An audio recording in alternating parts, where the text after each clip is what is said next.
नमस्कार सभी जनता, good morning, good afternoon, good night. जब भी आप वीडियो देख रहे हैं तो आज की वीडियो लेक्चर में अपन अध्याय 5 का ये पार्ट 3 पढ़ेंगे। अपन ने क्वेश्चन मतलब ये क्वेश्चन नंबर 5 है, क्वेश्चन 4 तक पढ़ चुके हैं। अगर वो वीडियो जो आपने नहीं देखा तो उसका लिंक आपको नीचे डिस्क्रिप्शन बॉक्स में मिलेगा, वहाँ से जाकर के विजिट कर सकते हैं। और यहाँ पर अपन ज़्यादातर महत्वपूर्ण क्वेश्चन ही डिस्कस कर रहे हैं इस सीरीज़ में, ठीक है। तो इस सीरीज़ से अगर आप अभी तक नहीं जुड़े हैं तो नीचे जो रेड कलर का बटन है यानी कि सब्सक्राइब लिखा हुआ है उसे दबाइए, साथ ही घंटे वाले आइकन को भी प्रेस कर दें जिससे आने वाले हर वीडियो का नोटिफिकेशन आपको मिले टाइम पर। तो स्टार्ट करते हैं। हमारा क्वेश्चन नंबर 5 है, 4 तक अपन पढ़ चुके हैं।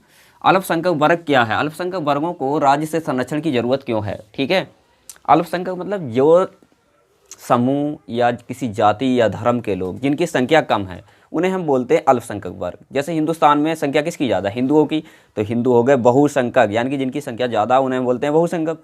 और जिनकी संख्या कम है वो हो गए अल्पसंख्यक, चाहे वो सिख हों या फिर मुस्लिम या ईसाई।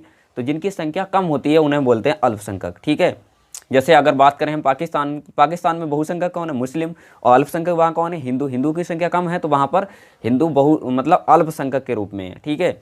तो ऐसे वर्गों के लिए राज्य से संरक्षण की ज़रूरत होती है। राज्य मतलब उनकी देखभाल करे, उन्हें कोई परेशान कर रहा है या फिर उनकी जो सुविधाएं, उनका हक जो मारा जा रहा है उसके लिए राज्य उनका संरक्षण करे। संरक्षण का मतलब उनका बचाव करे, ठीक है। बचाव के लिए कुछ कानून बनाया सरकार ने, ठीक है। तो देखते हैं इस क्वेश्चन को।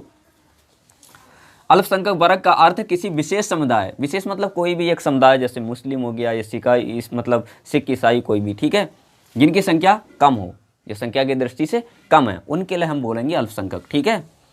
इस शब्द का प्रयोग विशेषकर छोटे समूह, यानी कि जो समूह छोटे हैं, यानी कि जनसंख्या कम है, छोटे छोटे समूह, ठीक है, और वह सुविधा वंचित समूह के लिए किया जाता है। मतलब इस शब्द का प्रयोग हम उन समूहों के लिए करते हैं जो समूह छोटे हैं या फिर सुविधाओं से वंचित हैं, उन्हें कोई सुविधा उनके तक नहीं पहुंच रही, चाहे वो शिक्षा की हो, चाहे रोजगार की हो, चाहे पढ़ाई लिखाई कुछ भी हो, ठीक है, या कोई उनकी धार्मिक स्वतंत्रता हो, है ना। तो ये सारी चीज़ें हैं। अल्पसंख्यक शब्द का समाजशास्त्रीय भाव ये, यानी समाजशास्त्र का ये भाव है कि अल्पसंख्यक वर्ग के सदस्य एक सामूहिकता का निर्माण करते हैं, मतलब एक समूह के रूप में रहते हैं ये अल्पसंख्यक वर्ग।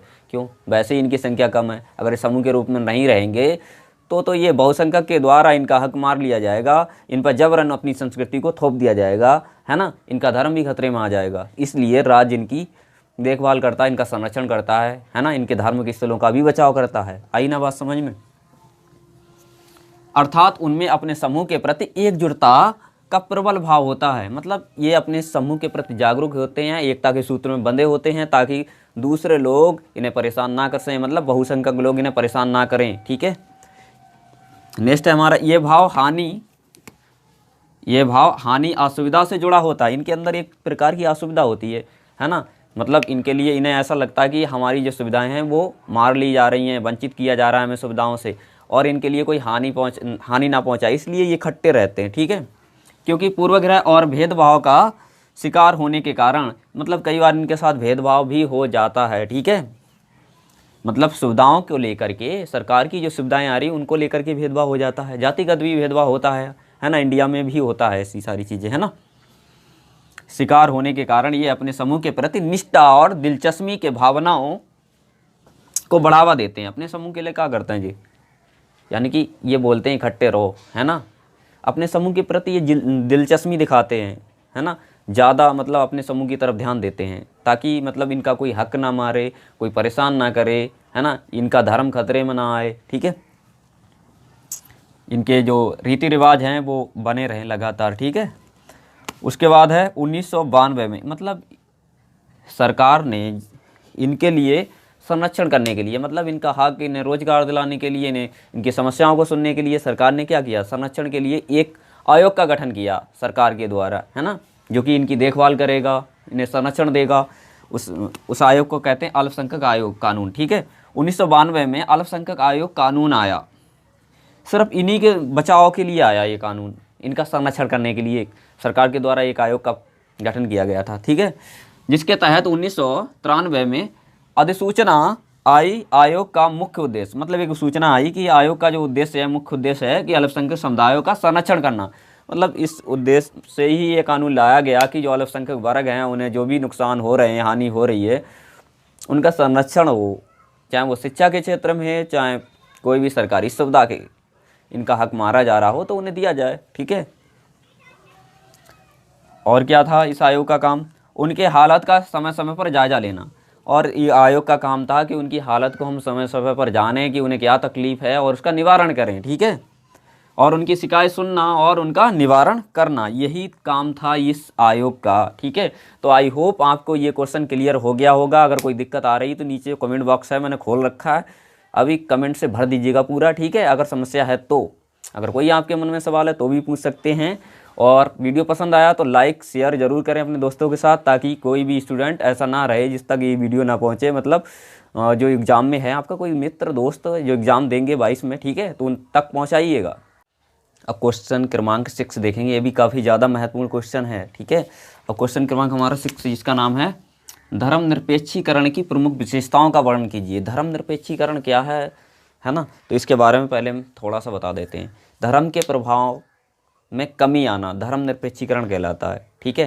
तो पहले ज़्यादातर धर्म के आधार पर ही राज्य चलाए जाते थे, धार्मिक मान्यताएं ज़्यादा थीं। अब क्या हो गया, धीरे धीरे धर्म के प्रभाव में कमी आ रही है, उसी को हम बोलते हैं धर्मनिरपेक्षीकरण, ठीक है। यानी कि अब धीरे धीरे धर्मनिरपेक्षीकरण हो रहा है, धर्म के प्रभाव में कमी आ रही है। लोग विज्ञान के हिसाब से चलते हैं, यानी कि तर्क के हिसाब से चलते हैं, ठीक है, तर्क के हिसाब से काम करते हैं। पहले धार्मिक मान्यताएं चलती थी, अब तर्क के हिसाब से लोग सोचते हैं, विचार लगाते हैं। पहले धार्मिक मान्यताओं के आधार पर चीज़ें चलती थी, ठीक है, लेकिन आज ऐसा नहीं हो रहा है। उसी को बोलते हैं धर्मनिरपेक्षीकरण, यानी कि धर्म का प्रभाव कम होना धर्मनिरपेक्षीकरण कहलाता है, ठीक है। तो अब इसकी विशेषता क्या है, धर्म के प्रभाव में कमी। पहली हेडिंग यही है, भारत विभिन्न प्रकार की मान्यताओं का देश रहा है। भारत में पहले विभिन्न प्रकार की मान्यताएं रहीं, अलग अलग धर्म रहे थे, ठीक है।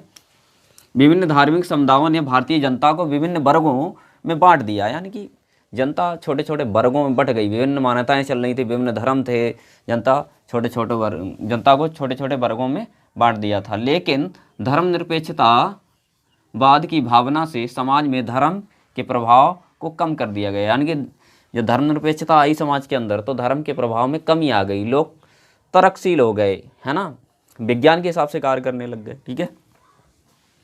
धर्मनिरपेक्षता एक भावना है जिसने प्राचीन धार्मिक रूढ़ियों को प्रभावहीन बना दिया। यानी कि जो पुरानी परंपराएं चल रही धर्म के आधार पर चली आ रही थी, उनमें इसने सेंधमारी कर दी, मतलब उन्हें कम कर दिया, ठीक है, उसका प्रभाव थोड़ा सा कम हो गया है, ठीक है।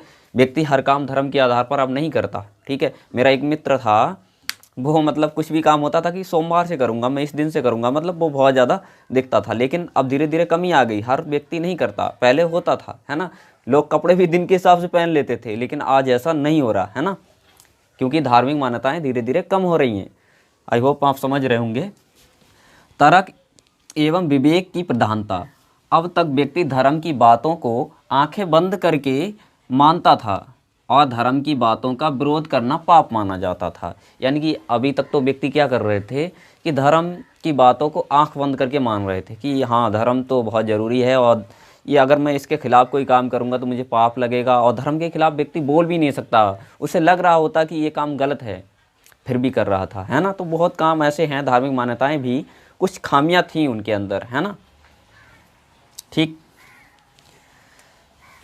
अब लेकिन क्या हो रहा है, ठीक है, किंतु धर्मनिरपेक्षतावाद की भावनाओं से प्रभावित होकर के व्यक्ति प्रत्येक बात को सोच विचार करके ग्रहण करता है। अब व्यक्ति सोच समझ करके हर काम करता है ना। ऐसा नहीं दिन के हिसाब से कपड़े पहने या फिर दिन के हिसाब से कार्य करे, ऐसा नहीं हो रहा आज के समय में, है ना। व्यक्ति सोच समझ करके हर काम कर रहा है, ठीक है, ना कि धर्म के हिसाब से। इसकी वजह से जनता में तार्किक, यानी कि उसके अंदर एक तर्क उत्पन्न होता है कि मैं अगर दिन के हिसाब से कपड़े ना पहनूं तो क्या होगा, है ना। तो व्यक्ति मतलब सोचता है, पहले नहीं सोचता था कि मेरे धर्म के हिसाब से ही पहनूंगा, है ना, धर्म के हिसाब से ये करूंगा, ठीक है। लेकिन आज ऐसा नहीं हो रहा। वैज्ञानिक दृष्टिकोण आया, अब व्यक्ति के अंदर क्या आ गया, वैज्ञानिक दृष्टिकोण, वो वैज्ञानिक तरीके से सोचता है, ठीक है। अगला है वैज्ञानिक आविष्कारों का महत्व। इसकी वजह से भी मतलब धर्म के प्रभाव में कमी आई है। धर्मनिरपेक्षतावाद की प्रमुख विशेषता यह है कि इस प्रक्रिया में विज्ञान के अध्ययन को महत्व दिया है। मतलब धर्मनिरपेक्षता के बाद लोगों ने धार्मिक चीज़ों को कम करके विज्ञान के ऊपर ज़्यादा मानना शुरू कर दिया। यानी कि अब इंसान विज्ञान को ज़्यादा मानता है धर्म की अपेक्षा, ठीक है। विज्ञान को बढ़ावा मिला इसकी वजह से। वैज्ञानिक दृष्टिकोण से सभी क्षेत्रों में विकास किया जाता है। लोगों का मानना है कि वैज्ञानिक दृष्टिकोण से सभी क्षेत्रों में विकास किया जा सकता है, लेकिन धर्म के क्षेत्र में किस क्षेत्र में विकास किया जा सकता है ना। अब लोग जो आध्यात्मिक क्षेत्र है उससे लोग हट करके वैज्ञानिक क्षेत्र में जा रहे हैं ज़्यादा से ज़्यादा, है ना।